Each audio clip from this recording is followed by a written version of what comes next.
Stress, anxiety, depression, এই সমস্ত রোগগুলো ইয়াং জেনারেশন তার সাথে বয়স্কদের মধ্যেও পরিলক্ষিত হচ্ছে। প্রাকৃতিক উপায়ে আয়ুর্বেদের সাহায্যে অশ্বগন্ধার মাধ্যমে এই সমস্ত রোগগুলো থেকে প্রতিরোধ সম্ভব।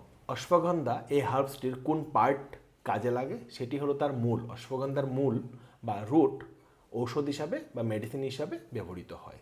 কি কাজ করে এই অশ্বগন্ধা? প্রথমত মানসিক দুশ্চিন্তা কমায়। দ্বিতীয়ত স্ট্রেস, অ্যাংজাইটি ইত্যাদি কমানোর মাধ্যমে ঘুমের উন্নতি ঘটায়। তৃতীয়ত শারীরিক দুর্বলতা কাটাতে পারে এই অশ্বগন্ধা। চতুর্থত রোগ প্রতিরোধ ক্ষমতা বাড়ায়।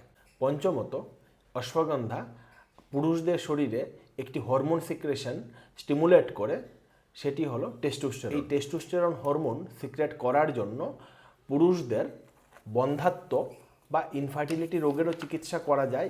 অশ্বগন্ধার মেডিসিনাল ফর্ম কি কি হয়?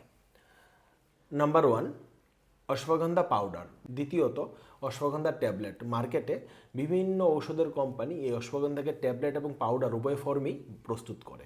তৃতীয়ত অশ্বগন্ধা অরিষ্ট ফর্ম বা তার সিরাপ ফর্মেও পাওয়া যায়। অবশ্যই অশ্বগন্ধা খাওয়ার সময় খেয়াল রাখতে হবে যাতে তার ওভারডোজ না হয় বা টক্সিসিটি না হয়।